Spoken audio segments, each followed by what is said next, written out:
Hi. അങ്ങനെ Manaf അറസ്റ്റിലേക്ക് നീങ്ങിക്കൊണ്ടിരിക്കുകയാണ്. മനാഫിനെ arrest ചെയ്ത് UAPA ചുമത്തി ജയിലടയ്ക്കും എന്നൊക്കെയാണ് ന്യൂസുകൾ കേൾക്കുന്നത്. വാസ്തവം അറിയത്തില്ല.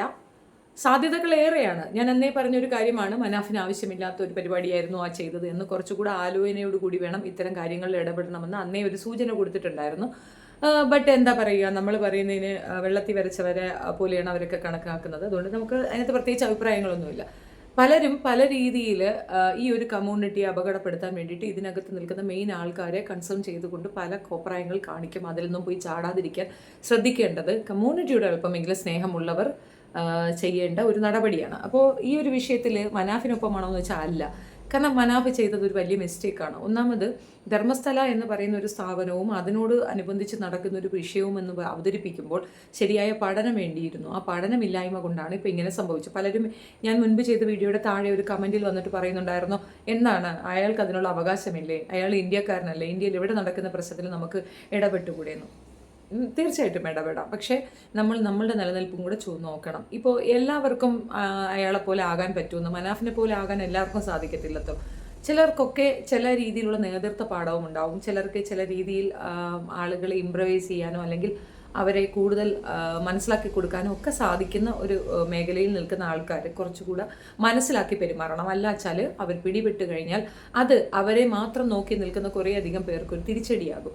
ഇപ്പോൾ മനാഫിനെ പോലെ ഒരു വ്യക്തി അറസ്റ്റ് ചെയ്യപ്പെടുമ്പോൾ ഈ ധർമ്മസ്ഥലയിൽ അഥവാ എന്തെങ്കിലുമൊക്കെ നടന്നിട്ടുണ്ടെങ്കിൽ അത് പുറത്തേക്ക് വരാതിരിക്കാൻ വലിയൊരു ഉപകാരപ്പെടുന്ന ഒരു കാര്യമാണ്.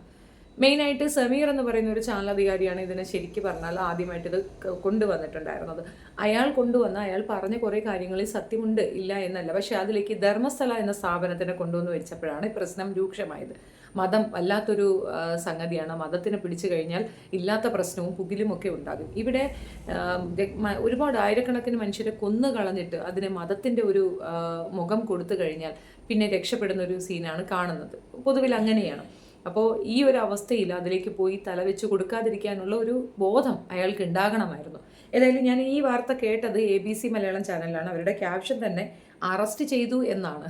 ഒരു വാർത്താ ചാനൽ എത്രത്തോളം അധപ്പതിക്കാമോ അത്രത്തോളം അധപ്പതിച്ചിട്ടുണ്ട്. നമ്മൾ ഫേക്കായ ഒരു ന്യൂസ് കൊടുക്കുമ്പോൾ ആ വാർത്താ ചാനലിൻ്റെ ക്രെഡിബിലിറ്റി അവിടെ നഷ്ടപ്പെടുമെന്നുള്ള സാമാന്യ ബോധമില്ലാത്ത മണ്ടന്മാരാണ് ഇതിനകത്ത്. പ്രത്യേകിച്ച് പശുനക്കി തലയൻ സനൽ, ഇയാൾക്ക് ഒരു പ്രശ്നമുണ്ട്. ഇയാളാണ് പണ്ട് ഈ ലവ് ജിഹാദ് എന്ന സാധനം കത്തിച്ചത്. വൃത്തികെട്ടവൻ. കേരള കൗമുദിയിൽ ന്യൂസ് എഡിറ്ററോ റിപ്പോർട്ടറോ എന്തോ ആയിരുന്ന സമയത്താണ് അവിടെ നടന്ന ഒരു സംഗതി, ഒരു കോളേജിൽ നടന്ന ഒരു വിഷയത്തിനെ ബേസ് ചെയ്തിട്ട് രണ്ടുപേർ തമ്മിലുള്ള വിവാഹത്തിനെ അനലൈസ് ചെയ്തുകൊണ്ട് എഴുതിയ ഒരു ലേഖനം അയാളുടെ കയ്യിൽ കിട്ടുകയും അത് അയാൾ എത്തിക്കേണ്ടടുത്ത് എത്തിച്ച് അത് കത്തിക്കുകയും ചെയ്തു. കത്തിക്കുക എന്നെ മീൻസ് ആളുകളുടെ ഉള്ളിലേക്ക് ആ ഒരു ഫേക്ക് സാധനം ഇട്ട് കൊടുത്തു. ശരിയാണ്, ഇവിടെ ഏറ്റവും കൂടുതൽ ലവ് ജിഹാദാണല്ലോ നടക്കുന്നത്. നമ്മുടെ ചുറ്റുമുള്ളവരെ തന്നെ നോക്കിയാൽ എത്രയോ മതസ്ഥർ പരസ്പരം വിവാഹം കഴിച്ച് ജീവിക്കുന്നുണ്ട്.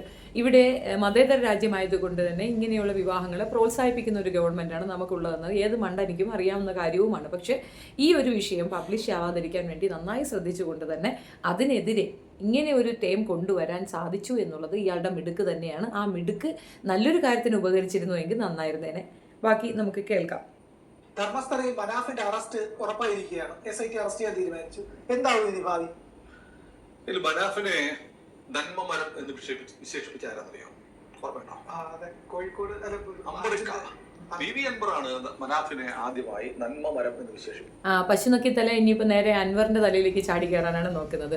അൻവറിക്ക 4 കാലിലേ വീഴുള്ളൂ. പൂച്ചയുടെ ജന്മമാണ് അദ്ദേഹത്തിന്. പുലിക്കുട്ടി എന്നല്ല, പൂച്ച എന്നാണ് ഞാൻ പറയുക. അങ്ങനെ നിൽക്കുകയുള്ളൂ. പുള്ളിക്ക് അറിയാം എങ്ങനെ നിൽക്കണമെന്ന്, ഏത് രീതിയിൽ നിൽക്കണമെന്ന്. ഓൾറെഡി ആളുകളുടെ കണ്ണിലെ കരടായ ആ വ്യക്തിയെ ടാർഗറ്റ് ചെയ്തുകൊണ്ടുള്ള സർക്കസിന് നല്ലൊരു തട ഇട്ടിട്ടുണ്ട്, അദ്ദേഹം തന്നെ ഇട്ടിട്ടുണ്ട്. അപ്പം അദ്ദേഹത്തിൻ്റെ തലയിലോട്ട് പാഞ്ഞു കയറാനായിട്ടാണ് അടുത്ത ഇയാളുടെ ശ്രമം നടന്നത് തന്നെ.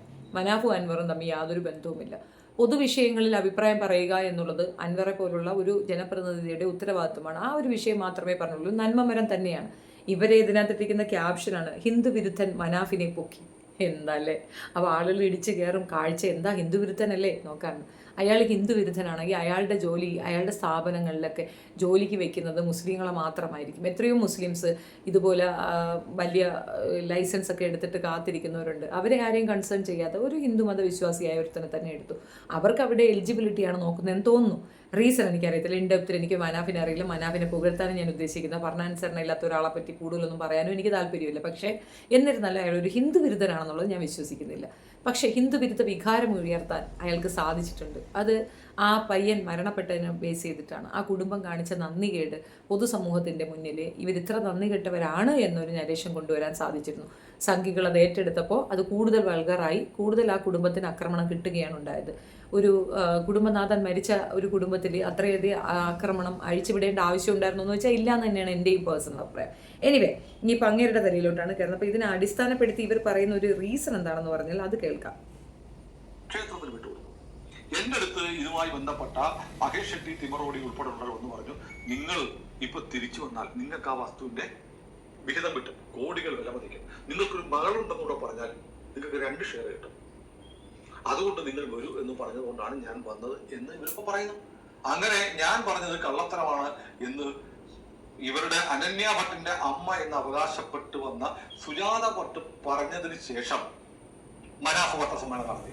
എന്നിട്ട് പറഞ്ഞു, അവരൊക്കെ പറയുന്നത് സുജാത ഭട്ടിനെ കൊണ്ട് പറയിപ്പിച്ചതാണ്, അനന്യ ഭട്ടുണ്ട്, ഇതാണ് ചിത്രം എന്ന് പറഞ്ഞത് ചിത്രകാശു. ഈ ചിത്രമാണ് ഇപ്പോ മനാഫിനെ കുരുക്കിലാക്കുന്നത്. കാരണം ഈ ചിത്രം വാസന്തി എന്ന് പറയുന്ന ഒരു സ്ത്രീയുടേതായിരുന്നു. ആ സ്ത്രീ വർഷങ്ങൾക്ക് മുമ്പ് മരിച്ചുപോയി. മരിച്ചത് മാത്രമല്ല, ഈ സ്ത്രീയുടെ ബന്ധുക്കൾ ആരും ജീവിച്ചിരിപ്പില്ല. അപ്പൊ ഇങ്ങനൊരു ചിത്രവുമായി മനാഫിനെ പറഞ്ഞു വിട്ടത് ഈ പറയുന്ന ഗൂഢസംഘമാണ്. അങ്ങനെയല്ല, ഇങ്ങനെ ഒരാളുണ്ടെന്ന് സ്ഥാപിക്കണം, വീണ്ടും വിവാദം ഉണ്ടാക്കണം. അവിടെ ദൂത് TV എന്ന് പറയുന്ന ഒരു യൂട്യൂബ് ചാനലുണ്ട്. അതിന്റെ സമീർ MD എന്ന് പറയുന്ന ഒരാൾ, ദൂത് TVയുടെ ഉടമയായ സമീർ MD ആണ് ധർമ്മസ്ഥലയെ കുറിച്ചുള്ള ആദ്യ വീഡിയോ. പിന്നെ നിരന്തരം വീഡിയോ ചെയ്ത് സമീറും മഹേഷ് ഷെട്ടി, തിമറോടിയും അടങ്ങുന്ന സംഘം മനാഫുമായി ചേർന്നുണ്ടാക്കിയതാണ് ഈ വാസന്തിയുടെ വ്യാജ ചിത്രം. അവരപ്പോൾ ഈ ചിത്രം സംഘടിപ്പിക്കുമ്പോൾ ഇവർ ഉറപ്പാക്കി ഇയാൾ ജീവിച്ചിരിപ്പില്ല, ഇവരുടെ ബന്ധുക്കൾ ആരുമില്ല എന്ന് മാത്രമല്ല, റിവേഴ്സ് ഇമേജ് സെർച്ച് ചെയ്യുന്ന പരിപാടി ഉണ്ട്. പടം കൊടുത്താൽ ആരുടെയാണെന്ന് തിരിച്ചറിയുന്ന സംവിധാനം ഇപ്പോൾ ഉണ്ട് അല്ലെ? അത് വെച്ച് നോക്കിയാൽ പോലും കണ്ടുപിടിക്കാൻ പറ്റാത്ത ചിത്രമാണ് ഇതെന്ന് ഉറപ്പ് വരുത്തിയിട്ടാണ് മനാഫുമായിട്ട് പത്രസമ്മേളനം നടത്തിയത്. ആക്ച്വലി ഇതെന്താ വിഷയം എന്ന് പറഞ്ഞു കഴിഞ്ഞാൽ മനാഫ് ടാർഗറ്റ് ചെയ്യപ്പെടുകയാണ് ചെയ്യുന്നത്. ഞാനിപ്പോൾ ഈ വീഡിയോ ചെയ്യാനുള്ള കാരണം അദ്ദേഹം അറസ്റ്റ് ചെയ്യപ്പെടുകയോ അതിനോടനുബന്ധിച്ച് എന്തെങ്കിലും വിഷയങ്ങൾ ഉണ്ടാവുകയോ ചെയ്താൽ നമുക്കിടയിൽ നിന്ന് ഒരു പറ്റം ആൾക്കാർ ഇറങ്ങി നിന്നുകൊണ്ട് ഇതിൻ്റെ സത്യാവസ്ഥ അന്വേഷണത്തിൽ ഏർപ്പെടുകയാണ് വേണ്ടത്. വിട്ടുകൊടുക്കരുത്. എന്തുകൊണ്ടെന്നറിയാമോ? അത് ഒരു മത കേന്ദ്രമാണെന്നും മത അനുഷ്ഠാനങ്ങളൊക്കെ നടത്തുന്ന ഒരു മത കേന്ദ്രമാണെന്ന് പൂർണ്ണ ബോധ്യപ്പെട്ടത് കൊണ്ടാണല്ലോ പിൻവാങ്ങുന്നത്, അതിനെപ്പറ്റി ഒന്നും പറയാതിരിക്കുകയും ചെയ്യുന്നത്. അപ്പോൾ ആ ഒരു കൺസെഷൻ, അത് കൺസെഷൻ തന്നെയാണ് എന്ന് ഓർക്കുക. ഒരു വിശ്വാസത്തിന് മുറുകെ പിടിച്ചുകൊണ്ട് നടക്കുന്നവർ അവിടെ ഇതുപോലുള്ള വൾഗാരിറ്റി നടന്നിട്ടുണ്ടെങ്കിൽ ആ വിശ്വാസ്യതയെ ചോദ്യം ചെയ്യപ്പെടുന്നു എന്ന് പറഞ്ഞുകൊണ്ട് അതിനെ എതിർക്കില്ല. പകരം അവിടെ നടക്കുന്ന വൾഗാരിറ്റിയെ പുറത്തേക്ക് കൊണ്ടുവരാനും അത് നിർത്തലാക്കാനുമാണ് ശ്രമിക്കുക. യഥാർത്ഥ ബോധമുള്ളൊരു വിശ്വാസിയുടെ കാര്യമാണ് ഞാൻ പറഞ്ഞത്, സംഘികളുടെ കാര്യമല്ല. ഈ രീതിയിൽ അദ്ദേഹത്തിനെ ആക്രമിക്കുകയും വളഞ്ഞിട്ട് പിടിക്കുകയും ചെയ്യുകയാണെങ്കിൽ അതിൻ്റെ പിന്നിൽ കുൽസിത ശക്തികൾ തന്നെയാണെന്നല്ലേ അർത്ഥം. ഈ പെൺകുട്ടിയുടെ വിഷയം അവർ പറയുന്നുണ്ട്. ശരി, അങ്ങനെ ഒരു പെൺകുട്ടി ഇല്ല എന്ന് അവരുടെ അമ്മ തന്നെ വന്ന് പറയുന്നു. ആ സ്ത്രീയെ മാനിപ്പുലേറ്റ് ചെയ്തതാകാൻ സാധ്യതയില്ലേ? 100% അവർക്ക് പേടിയായിരിക്കും. എല്ലാവർക്കും ഉള്ള ധൈര്യം അവർക്കുണ്ടാവണം, നിർബന്ധം പിടിക്കാൻ പറ്റും.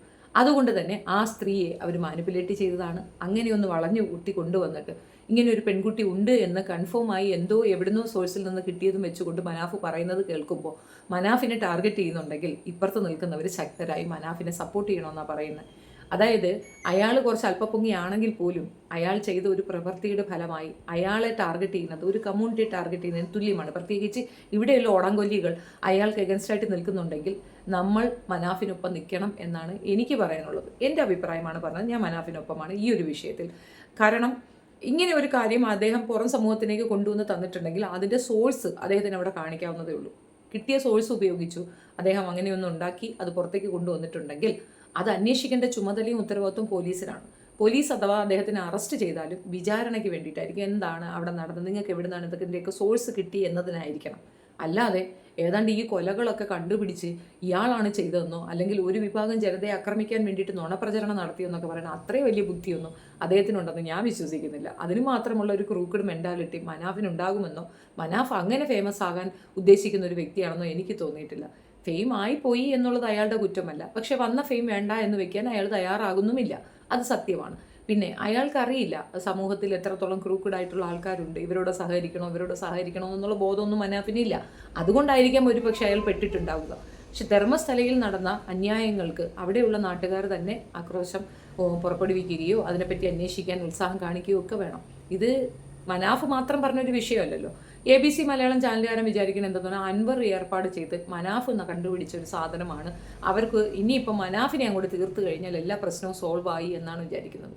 ഇന്നല്ലെങ്കിൽ നാളെ അവിടെ അങ്ങനെ ഒരു അന്യായം നടന്നിട്ടുണ്ടെങ്കിൽ അതിനെപ്പറ്റി പറയാനായിട്ട്, അല്ലെങ്കിൽ ആ അന്യായത്തിനെതിരെ സംസാരിക്കാൻ ഒരുപാട് പേര്, ഒന്നല്ല ഒരുപാട് പേര് ഉയർത്തെഴുന്നേറ്റ് വരിക തന്നെ ചെയ്യും. എപ്പോഴായിരുന്നാലും എല്ലാ കാലവും എല്ലാവരെയും പറ്റിക്കാൻ പറ്റത്തില്ല. സത്യം എത്ര ചവിട്ടി മൂടിയാലും അത് തുറന്നു വരുമെന്നുള്ളതിൻ്റെ തെളിവാണ് വോട്ട് ചോറിന് കയ്യോടെ പൊക്കാൻ രാഹുൽ ഉണ്ടായത്. രാഹുൽ കൃത്യമായി തെളിവ് വെച്ച് പറഞ്ഞിട്ട് പോലും യുവമാർക്കാർക്കോ അതിനെപ്പറ്റി ഒരു ഡിസ്കഷനോ ഒരു എക്സ്പ്ലനേഷനോ ഞാനിതുവരെ കേട്ടിട്ടില്ല, പറയാൻ താല്പര്യവുമില്ല. അപ്പോൾ നമ്മുടെ സമൂഹത്തിൽ നടന്ന ഏറ്റവും വലിയ ജനാധിപത്യ വിരുദ്ധമായ ഒരു സംഗതിയെ ഇത്രയും ലൈറ്റനായി കാണുക മാത്രമല്ല, അതിനെപ്പറ്റി ഒന്ന് സംസാരിക്കാൻ പോലും നമ്മുടെ ഇവിടുത്തെ സർക്കാരോ അല്ലെങ്കിൽ ഓപ്പോസിറ്റ് ഇരിക്കുന്ന ആരും തയ്യാറാവുകയോ ഒന്നും ഉണ്ടായി ഞാൻ കണ്ടില്ല. കുറേയധികം യൂട്യൂബേഴ്സ് മാത്രം ഇരുന്നുകൊണ്ട് കാര്യം പറയുന്നു എന്നതിനപ്പുറം ആ വിഷയത്തിനെ പറ്റി ആധികാരികമായ ആർക്കും ഒന്നും പറയാനില്ല. എത്ര വലിയ മോശമായ ഒരു കാര്യമാണ്. ഭരണഘടനാ വിരുദ്ധം കൂടെയാണ്, അതും കൂടെ ഓർത്തുകൊള്ളുക. സമൂഹത്തിൽ പോലീസുകാരെന്നല്ല ഓർത്തുകൊള്ളുക, നമ്മളിടുന്ന വോട്ട് കൃത്യമായി എത്തുക, അതിൻ്റെ കാൽക്കുലേഷനിൽ ഒരു ജനപ്രതിനിധി അവിടെ വരിക എന്നുള്ളത് എല്ലാവർക്കും സന്തോഷം കൊടുക്കുന്ന ജനാധിപത്യവുമാണത്. ഇത് നേരെ വിപരീതമായിട്ടൊരു സംഗതി സംഭവിച്ചിട്ട് പോലും ഒരാൾക്കും ഒന്നും പറയാനില്ല. എല്ലാവരും മൗനം പാലിച്ചുകൊണ്ടിരിക്കുന്നു. ധർമ്മസ്ഥലയാണ് വലിയ കാര്യമെന്ന് പറഞ്ഞുകൊണ്ടിരുന്നു.